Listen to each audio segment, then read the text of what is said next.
या बीड जिल्ह्यातील महामेळाव्याला उपस्थित असलेल्या आपल्या जिल्ह्याच्या लोकप्रिय खासदार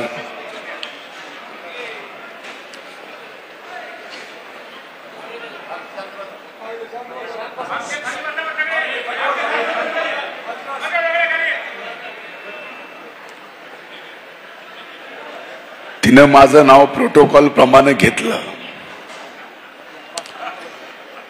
पण मी तिचं नाव प्रोटोकॉल प्रमाणे घेणार नाही.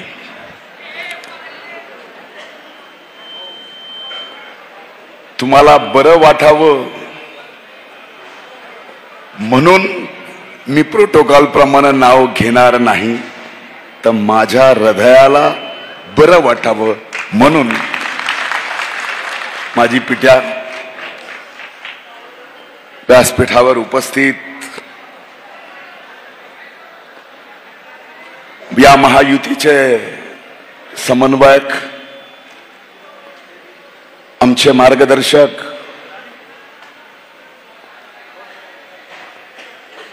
एकविसव्या शतकातल्या शाश्वत शेतीचे जनक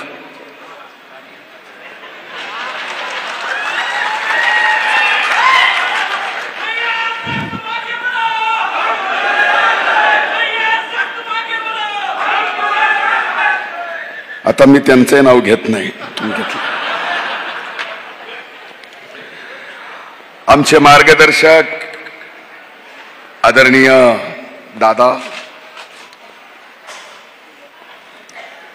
शिवसंग्रामचे प्रदेशाचे अध्यक्ष सन्माननीय तानाजीरावजी शिंदे, विधिमंडळातील माझे सहकारी सन्माननीय बाळाकाका आजबे, आमचे मार्गदर्शक माजी मंत्री आदरणीय सुरेश अण्णा नवले, आदरणीय आर.टी. देशमुख साहेब, आदरणीय भीमरावजी धोंडे, आमचे सहकारी सन्माननीय संजय भाऊ दोंड,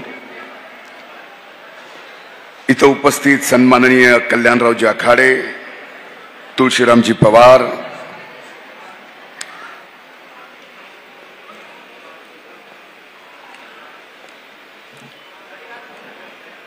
मी पहिल्यांदा कुठल्या पक्षाच्या अध्यक्षाचं नाव घेऊ या विचारात होतो. महायुती आहे,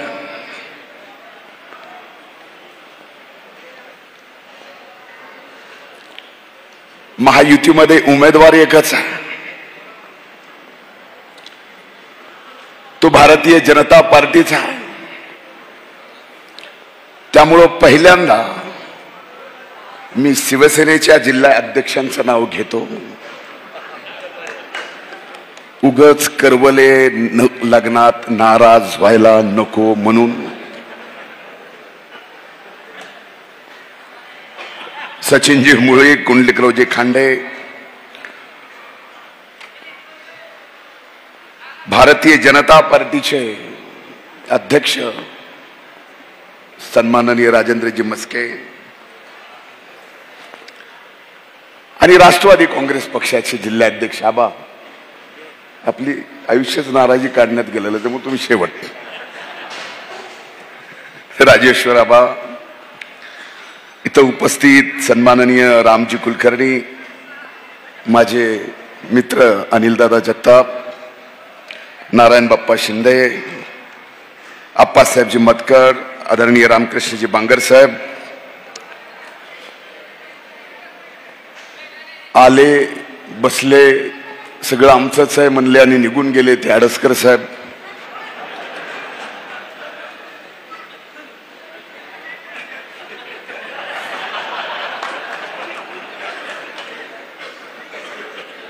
सन्माननीय माझे जीवलग सहकारी विजयसिंहजी पंडित, मोहनरावजी जगताप, अशोका बाडक, माझे जिवलग सहकारी सन्माननीय डॉक्टर योगेशजी क्षीरसागर, विलासजी काळुंके, इथं उपस्थित पी.टी. चव्हाण सर, अनिलरावजी तुरुकमारे, माधवरावजी निर्मळ, बबनरावजी गवते साहेब, अविनाशजी नाईकवाडे, इथं उपस्थित प्रत्येकाचं नाव घेऊ शकतो, पण मला आज परवानगी द्या, मला सगळ्यांचे नाव घेऊ द्या आणि तेवढ्यावरच भाषण संपू द्या. कारण असा इथं एकही माणूस नाही की ज्या माणसाला मी नावानं ओळखीत नाही. बरे रामभाऊ, प्रकाशराव, बरोबर आहे का? बाबूजी आहेत, सुनील तात्या सुद्धा आहेत, कोण नाही, सगळ्याला ओळखतो. पण सर्वांची माफी मागून मुरली बाप्पा लय दिवसांनी भेट झाली, निळूभाऊ आहे, सगळेच घ्यावं. व्यासपीठावर उपस्थित सर्व महायुतीच्या घटक पक्षातले सन्माननीय नेते,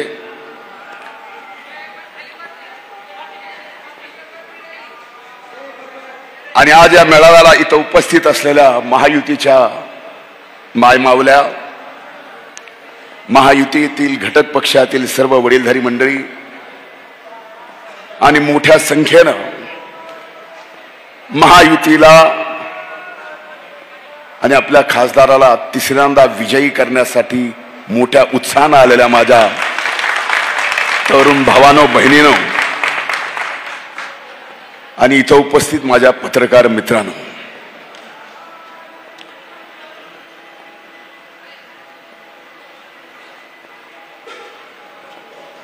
एवढा वेळ महायुतीचा कार्यक्रम चाललाय,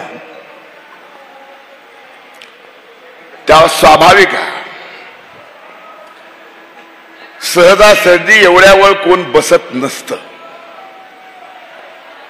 म्हणजे काही जण तर मी तरी एकदा गेलो, पण तुमच्यापैकी कुणी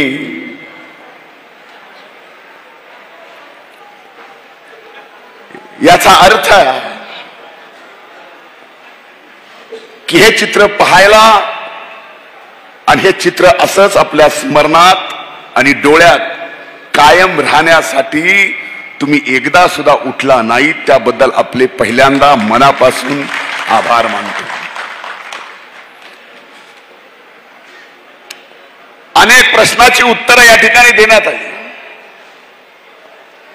अनेक प्रश्नही विचारले गेले, पण या सगळ्याच्या प्रश्नावरती जर एकच कुठलं उत्तर असेल तर आज तुमच्याकडे मी पाहताना जो आनंद तुम्हाला मिळतोय आणि तिथून आमच्याकडे पाहताना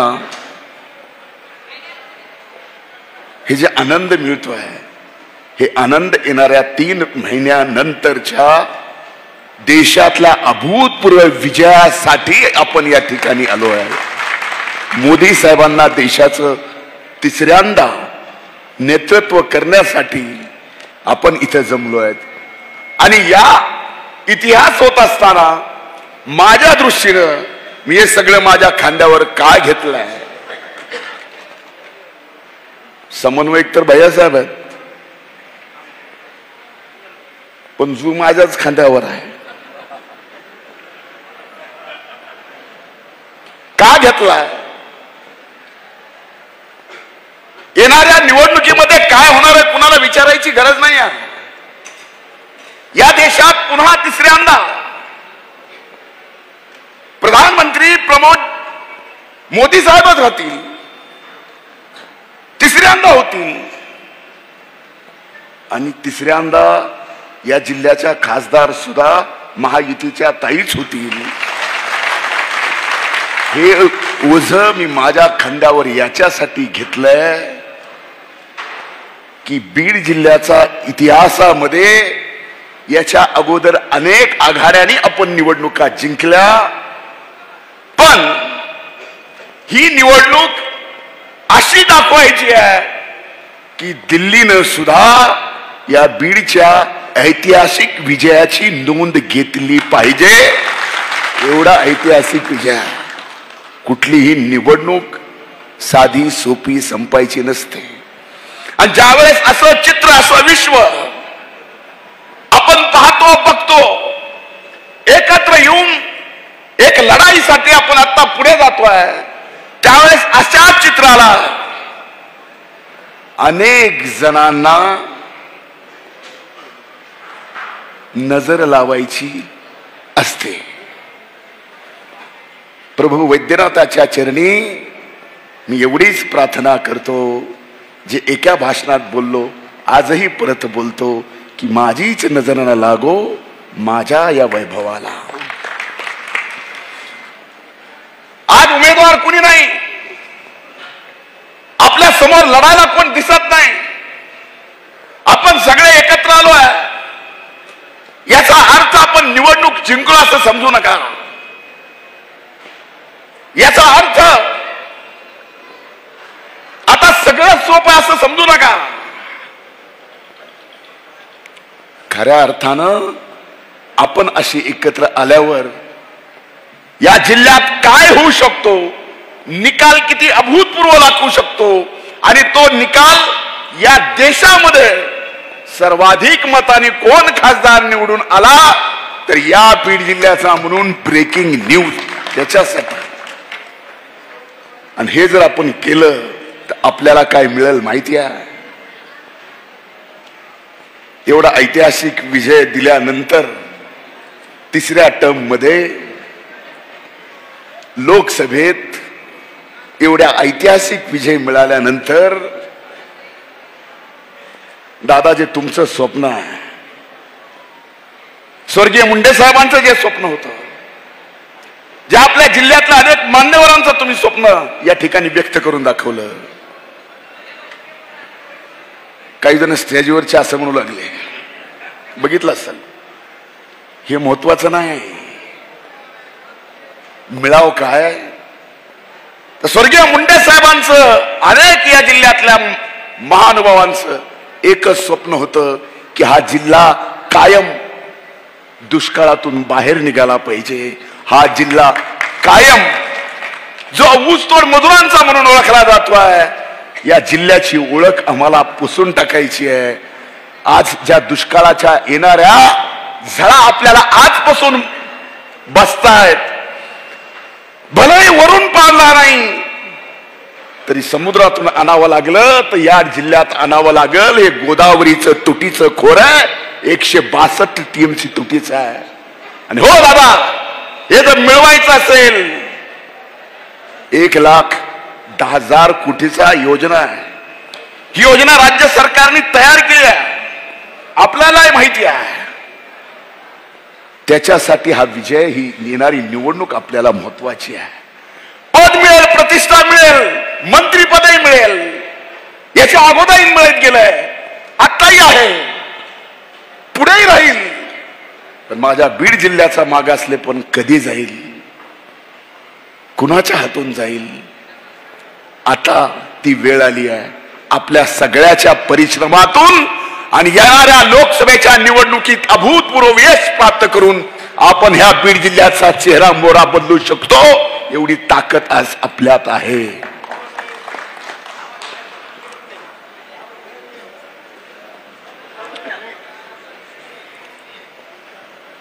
खरी गोष्ट आहे त्याची. 3 गोष्टी आहेत. तुला ऐकायचंय ना, मी परत तुझ्या घरी येऊन भाषण करतो, पण जरा वेळ दम काढा. हेच रिपीट करतो, दम काढा. आवाज येत नाही मला माहिती आहे. आपण अनेक सभागृह बघितले, पण महायुतीला खऱ्या अर्थानं आशीर्वादाची गरज होती, म्हणून आशीर्वाद निवडला.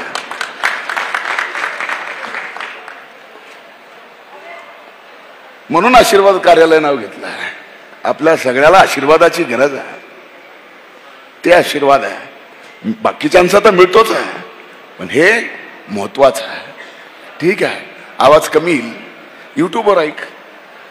नाही आला, नाही आला,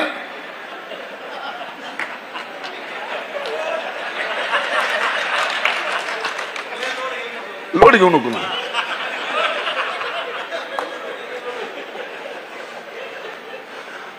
का कुणास ठाऊक आज माझाच आवाज बसायचा होता. पण खरं सांगतो, आज 14 तारीख आहे. या 14 तारखेचं एक आगळं वेगळं रसायन आहे, ग्रहाचं आहे. ते सायन्सने सुद्धा मान्य केलंय, म्हणून मी रसायन म्हणलंय. आज सूर्य दक्षिणायनहून उत्तरायण, बरोबर आहे ना? बरोबर आहे ना? नवले साहेबांना विचारतो, त्यांनाच मला त्यांनी, मी अगोदर विचारलं, त्यांच्याकडून कन्फर्म करून घेतलं. आम्ही सभागृहात काही दिवस होतो ना, त्यांचं ऐकायला मीच होतो, माझं ऐकायला तेच असायचे. होतं कोण? आम्हीच एकमेकाचं ऐकतो. उत्तरायणकडं आज सूर्य उत्तरायणकडे जातोय, बरोबर आहे ना? तसं मी एवढं चुकणार नाही. काय गण तुम्ही एकटेच लावणार आहेत का? आम्ही नाहीत काय? शंकरला म्हणतोय. पण आपल्या समोर आज उमेदवार नाही असं समजू नका. आपल्या समोर येणाऱ्या निवडणुकीच्या काळात आव्हान नाहीत असं समजू नका. आपल्या समोर उमेदवारही असेल, आपल्या समोर येणारी आव्हानही असतील, पण सगळ्यात महत्वाचं आहे की आपण जर ठरवलं, काही राहिलंच नाही खाली, कुठं काही दिसतच नाही. पण हे नुसतं दिसून जमणार नाही, तर हे प्रत्येक बूथवर मतातून दिसायला पाहिजे, कळायला पाहिजे. तरच आपल्या जिल्ह्याची नोंद देशात होईल. तरच आपल्या जिल्ह्याच्या काय अपेक्षा आहेत आजपर्यंत बऱ्यापैकी पूर्ण केल्यात. मी केल्यात, माझ्या बहिणीने केल्यात, अनेक मान्यवर नेत्यांनी केल्यात, ज्या आज लोकप्रतिनिधी म्हणून आहेत, ज्या आज लोकप्रतिनिधी नाही आहेत, त्यांनी केल्या. पण याच्यापेक्षा पुढे जायचं असेल, हो, भैया साहेबांनी सांगितलं की आपला जिल्हा सर्वात मोठं काय आहे, जीडीपी मध्ये आपला जिल्हा कुठं आहे आणि काय ग्रोथ आहे, तर हो, शेतीची आहे. सोयाबीनचं उदाहरण दिलं, ऊसाची काळजी लागली, लीड बँक सांगितली. लीड बँक ज्यावेळेस त्यांच्याकडून ऐकलं, मला असं वाटलं की अनेकदा तुम्हाला बँकेत चक्रा कारखान्यासाठी मारावं लागलेलं आहे, म्हणून लीड बँक कनेक्टेड. हो, आता अशीच परिस्थिती आहे. लीड बँक भाजप आहे, आपण कन्सोर्शियम मध्ये आहेत. पण कन्सोर्शियम मध्ये जरी असलं तर शेवटी पक्ष विचार राष्ट्रवादी काँग्रेस पक्ष आज भारतीय जनता पार्टीच्या सोबत आहे, शिवसेनेसोबत आहे. याचं एक मुख्य कारण आहे की या देशाचा विकास आणि या देशाला ज्या नरेंद्रभाई मोदींनी प्रतिष्ठा मिळवून दिली, यापूर्वीही देशाचा विकास झाला असेल, पण यापूर्वी जी देशाला प्रतिष्ठा होती आपल्या, ती आत्ता जी आहे ती एवढी नव्हती. एक उदाहरण सांगतो, एका व्यक्तीची, एका देशाची किंमत काय. परदेशामधला एखादा मंत्री आपल्या देशाच्या प्रधानमंत्र्याच्या विरोधात बोलतो, तर तिथला प्रधानमंत्री त्या मंत्रिमंडळातून त्या मंत्र्याला काढून टाकतो. ही आपल्या देशाची ताकद आज निर्माण झाली आहे. हे पूर्वी नव्हतं. पूर्वी असं व्हायचं. ही ताकद आहे, ही प्रतिष्ठा आहे. म्हणून ही ताकद, प्रतिष्ठा, ह्या सगळ्या गोष्टी आहेत.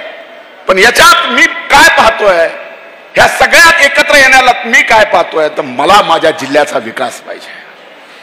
माझ्या जिल्ह्याच्या विकासाची भूक ही मी राजकीय प्रतिष्ठा दाखवल्याशिवाय दिल्लीपासून मुंबईपर्यंत इथं माझ्या पोटाला भाकर विकासाची येणार नाही. आणि ती राजकीय प्रतिष्ठा मला दिल्लीला दाखवायची आहे, मुंबईला दाखवायची आहे, त्याच्याशिवाय इथं काय मिळणार नाही. आणि ती दाखवण्यासाठी आपण एकत्र आहेत, नाही तर बाकी तर चाललंच आहे. दोंडे साहेब म्हणले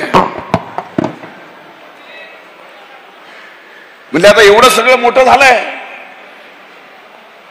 परिवार आपला महायुतीचा, डीपीडीसी लहान झाली म्हणले. खरी गोष्ट आहे. एवढं सगळं सांभाळायचं, एवढ्या सगळ्यांच्या अपेक्षा पूर्ण करायच्या. पुन्हा अधूनमधून रामभाऊचा फोन असतोच.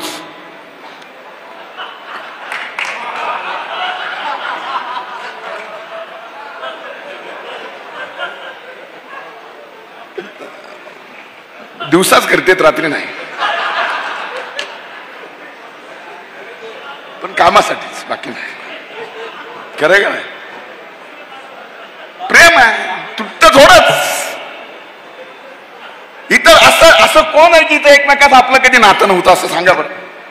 आज जे इथं पाहतोय, मी तुमच्याकडे पाहतोय, आपल्यात काहीतरी वेगळेपणा वाटायला लागला. मला आज जेवढं घरचं वाटायला लागलं, म्हणून सगळा भार माझ्या खांद्यावर घेतलाय माझ्या बहिणीचा.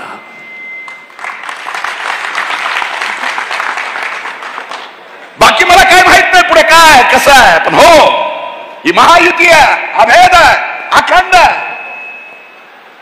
या महायुतीमध्ये आपल्या मान्यवर नेत्याचा फोटो असावा नसावा इतक्या क्षुल्लक करण्यासाठी ही महायुती नाही आहे. अरे ज्याच्या आजही व्यक्ती आपल्या मनात आहे, आपल्या क्षणाक्षणात आहे, आपल्या प्रत्येक रणात आहेत. रण म्हणजे लढाईच आहे. ते स्वर्गीय मुंडे साहेब, त्यांचा फोटो असला नसला, योगेश भैयाचा फोटो असला, माझा नसता तरी चालला असतो. फरक नाही. प्रतिष्ठा ती नाही आहे, प्रतिष्ठा ही आहे. फोटो असेल नसेल, पण स्वर्गीय मुंडे साहेबांचं स्मरण येणाऱ्या 50-100 वर्षात सुद्धा त्यांनी केलेलं काम पुढे टिकत राहील. ही जबाबदारी आहे. ते काम उभं करणं खऱ्या अर्थानं गरजेचं आहे. हे आम्ही करतोय अनेक मान्यवरांचं. म्हणून माझी जास्त वेळ बोलण्याची अपेक्षा नाही. फक्त इथं आलात, इथून जाताना एक निश्चय करा. भलेही गावात आपण ग्रामपंचायती एकमेकाच्या विरोधात लढलो असू, भलेही आपण सेवा सोसायटीची निवडणूक एकमेकाच्या विरोधात लढलो असू, पण येणाऱ्या निवडणुका ह्या गावाच्या नाहीत, त्या ग्रामपंचायतीच्या नाहीत, जिल्हा परिषद नगरपालिका आता एवढ्यात तर नाहीतच. म्हणून काळजी करू नका ना. पुन्हा आपलं बघू पुढचं कसं काय. त्याला तुम्ही बी निभार आहेत, सगळेच आहेत. पण ही निवडणूक इथून जाताना गावातल्या त्या निवडणुकीच्या कडूपणामुळं कदाचित येणाऱ्या निवडणुकीच्या काळात मोठं आव्हान आपल्या समोर काय असेल तेच आव्हान आहे ना. आज गावात तुम्ही म्हणता तालुक्याला येऊन, माझं म्हणणं आहे गावात जाऊन हे सांगा. 4 माणसं, 4 पॅनल, 4 वेगळ्या विचाराचे एकमेकाच्या विरोधात जे लढले होते ग्रामपंचायतीला, त्यांनी एकत्र येऊन बसा आणि त्यांनी एकत्रित हातात हात घालून सांगा की हो, या देशाच्या प्रतिष्ठेसाठी आणि माझ्या जिल्ह्याच्या स्वाभिमानासाठी आम्ही एकत्र येतोय. येणारी निवडणूक एकत्र लढून दाखवाय. हे घेऊन जा. नाही तर इथून गेलात, गावातला पॅनलवाला तुमचा, गावात प्रत्येकाचा, निवडून आलेले पुढे बसलेत, पडलेले मागे बसलेत. बघायला लागलो मी, म्हणून मन लावून बघत होतो सगळं. काय ते या गोष्टी आहेत, ह्या बदलावं लागतील. पुन्हा लहान निवडणूक आहे बघू ना, पण आत्ता ते आणून जमणार नाही. आता माझ्या गावातून अशा महायुतीच्या प्रसंगात कुणाला मतदान जास्त जातंय याच्यावरून माझी प्रतिष्ठा ठरणार आहे. ही जर प्रतिष्ठा तुम्ही तुमच्या स्वतःची बघायला लागलात तर मग ते आपल्या जिल्ह्याचा, आपल्या नेत्याचा, आपल्या महायुतीच्या आणि ज्याचा तुम्ही नेतृत्व मान्य करता त्या प्रत्येकाचा तुम्ही अपमान करता, एवढं लक्षात ठेवा. म्हणून हात जोडून कळकळीची विनंती आहे. अनिल दादांनी सांगितलं, म्हणले शिंदे साहेबांच्या नेतृत्वाखाली या राज्यात ते मुख्यमंत्री म्हणून, देवेंद्र उपमुख्यमंत्री म्हणून, दादा उपमुख्यमंत्री म्हणून, मी मंत्रिमंडळात आहे. पण तुम्ही सांगितलं की या राज्यात या तिघांच्या नेतृत्वाला खाली 45 खासदार निवडून आणायचे. दादा 45 भी आउट नहीं होने का, 48 तक जाने का है. एक पण नाही. परिस्थिती बघा खाली काय आहे. हे खरं आहे की निवडणुका दुष्काळाच्या समोर जावं लागणार आहेत.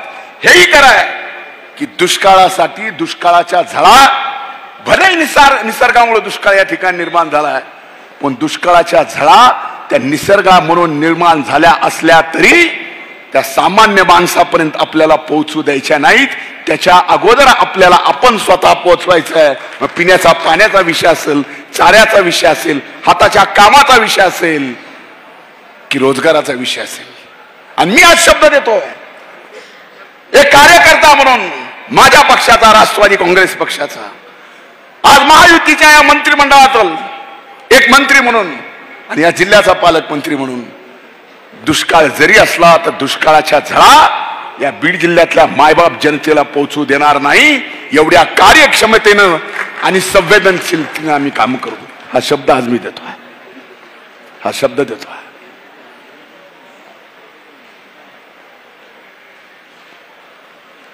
आज 400 कोटीचं डीपीडीसी आहे. दादा होते त्या दिवशी बैठकीला, तुम्ही होतात, बाळाकाका होते. अजितदादांसोबत नियोजनची बैठक झाली आपली बीड जिल्ह्याची, प्रत्येक जिल्ह्याची राज्याच्या वित्त आणि नियोजन मंत्र्याला घ्यावी लागते. बीड जिल्ह्याची घेतली. म्हणलं आमचं एवढ्यावर आता भागत नाही. एवढं सगळं झाल्यावर आता 410 कोटीत कसं भागल. मी आज शब्द देतो, अरे ऐतिहासिक विजय करा. ज्यावेळेस या राज्याचं जून मध्ये बजेट मांडलं जाईल त्यावेळेस आजचा 400 कोटीचं नियोजन 600 कोटीवर नेऊन दाखवेल. हे करू शकतो, हे करू शकतो. याच्यातनं आपला विकास होणार आहे. म्हणून आज सर्वजण एकत्र येत असताना ताईंनी सांगितलं काही चर्चाच नाही नावाची, आणि ती असली तर आपल्यापर्यंत काही. एक जणांनी, माणसं किती विचित्र असतात बघा. माझी बहीण बघत होती त्यावेळेस, एक पेपर आणून दिला, वर्तमानपत्र होत. किती निघालेत, कुठं कुठं निघतेत, ना बुड ना शेंडा, पत्ताच लागत नाही. त्यांनी आणून दाखवलं. मी अर्धीच ओळ बघितली, तिने तर पूर्णही बघितलं नसेल. आणि त्याला सांगितलं फक्त बहीण बाजूला बसलेली आहे म्हणून तुला अतिशय चांगल्या शब्दात जातोय, घेऊन जा.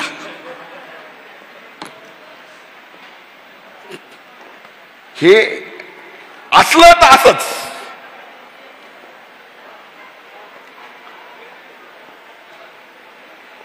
जिंदगी के साथ भी, जिंदगी के बाद भी.